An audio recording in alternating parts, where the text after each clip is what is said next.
Okay, so somebody says that we don't even know what fascism is. I guess that means people who are against fascism and denying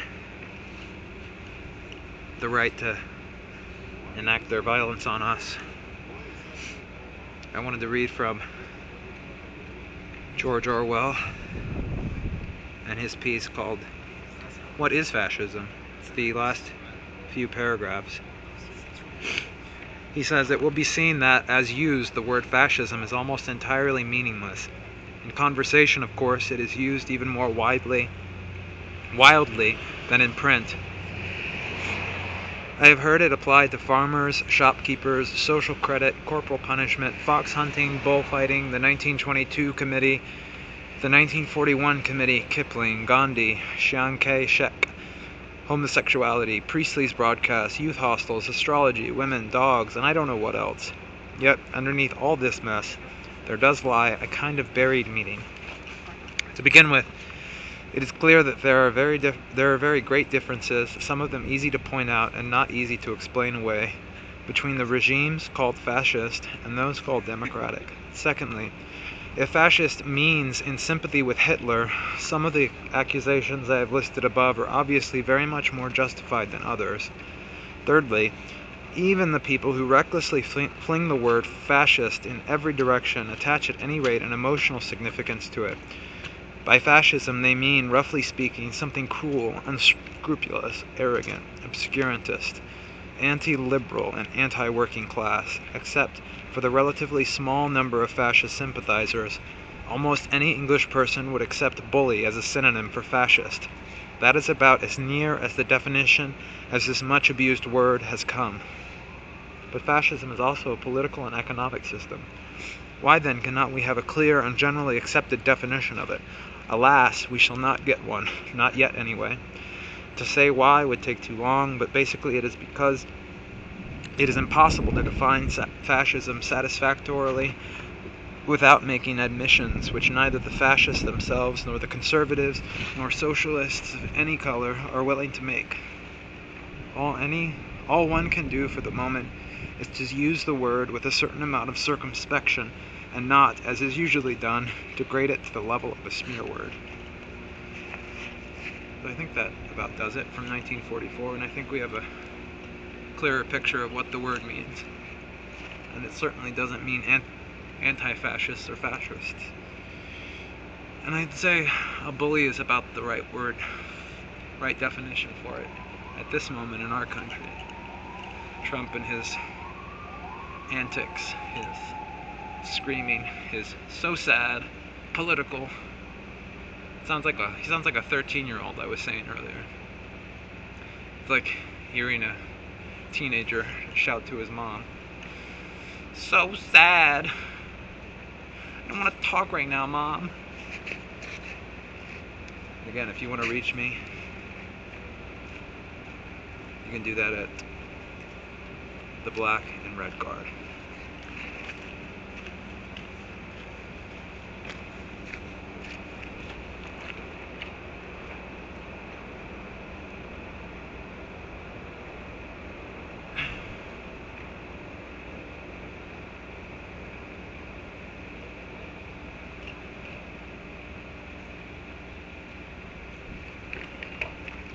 Somebody's saying that Obama, like Trump, has done some similar policies. While that's true and deplorable, I agree, should not have been bombing Syria. The response is not to then ban refugees from the very conflict that we are in some part responsible for. It is both morally and politically disingenuous.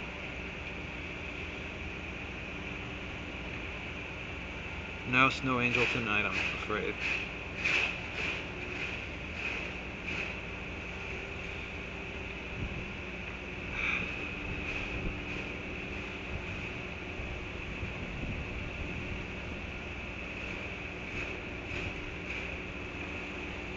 Oh, this is important. Somebody whose name I will not reveal on the chat here said, "Because of the anonymity here, and yet still slightly public since you're in front of the live feed, I need to say I'm sorry. I'm sorry I voted for Trump. I'm so sick about this. I can't escape the sadness I feel. Is it too late to do anything? No, it is not too late. It's never too late.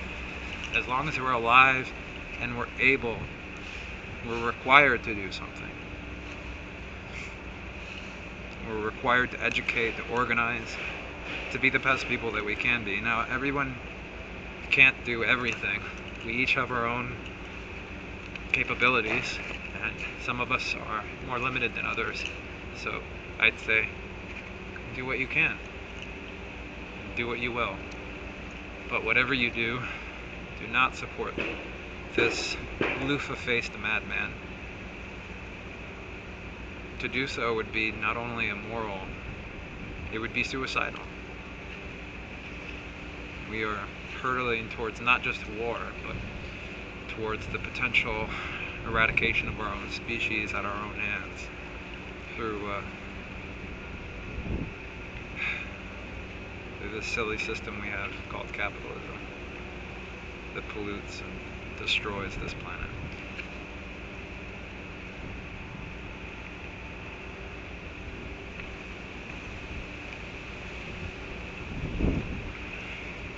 The amount of anti-Semitism is also disturbing. Most of it relegated to the online sphere because, of course, these people have no moral courage of their convictions. Someone asked, "Are you the same guy who was there when Shoah got arrested?" A disgusting question from a particularly disgusting human being, I would probably say.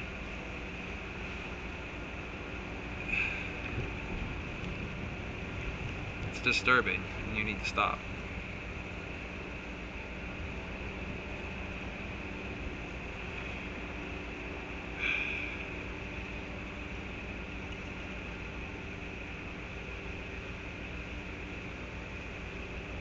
Now, I know some of you think this is virtue signaling. I suppose I see that a lot.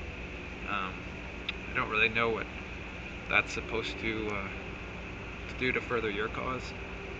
What you say is virtue signaling. It's doing the right thing, I suppose, and I don't know how signaling that to others is a bad thing. I thought that's how you built community and social standards. Again, anyone can reach me at the black and red card on Kick.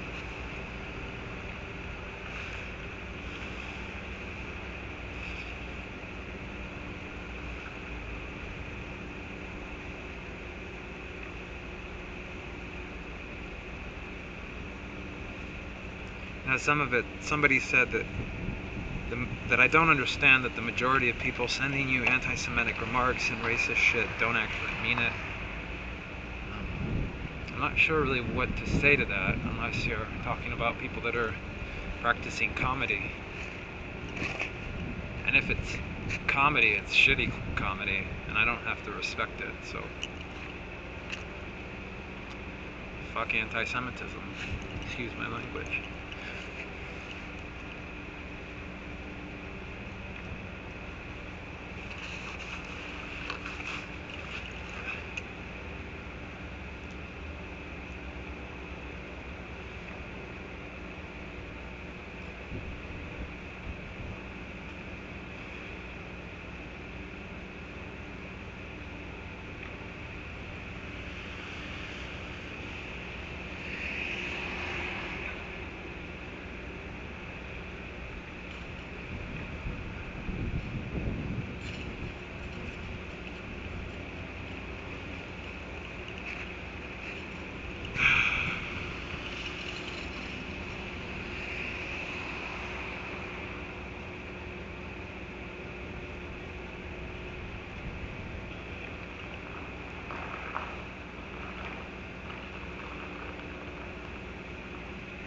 Somebody said democratic socialism is a lie, which I would maybe agree with, but it's certainly a step up from where we are now.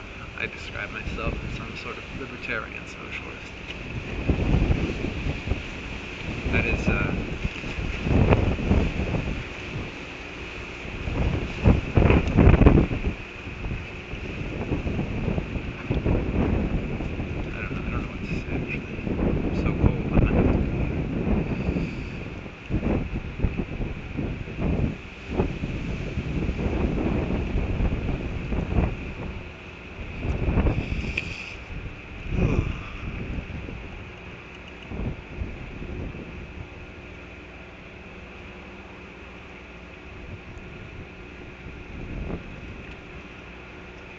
Why should we allow immigrants from Muslim countries? Somebody asks.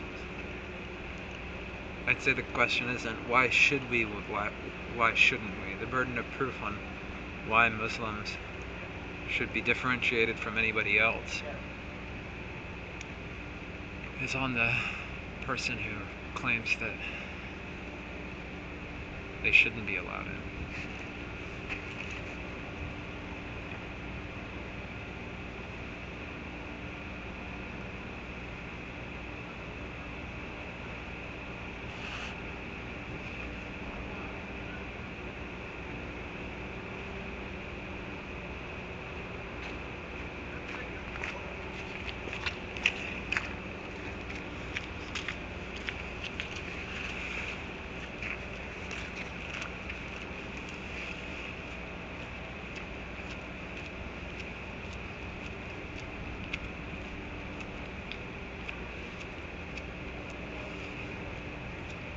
The trolls are so weak tonight. Very disappointed.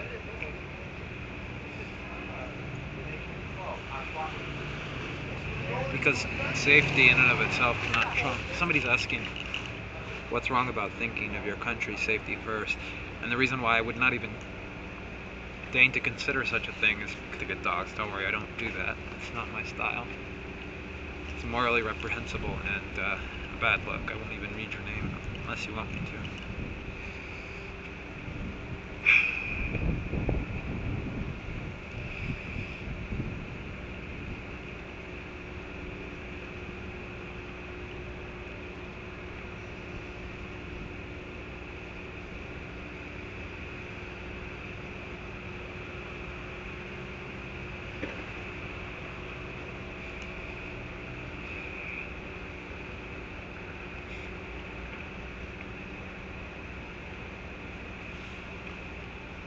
Somebody thinks I'm using logical fallacies, which is interesting. I mean, either you accept moral principles or you don't. That's why I think you can't argue with fascism.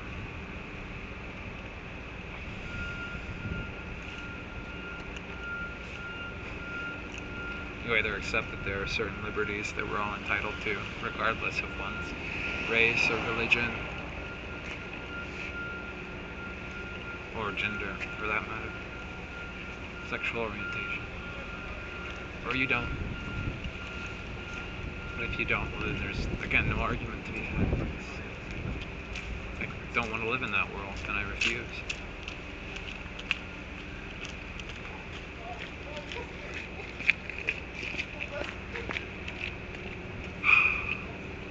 Okay, I'm going home. If anybody wants to reach me for more discussion on this, especially if you're not a troll, you can reach me at the Black and Red Card on Kick. Don't forget to do your part.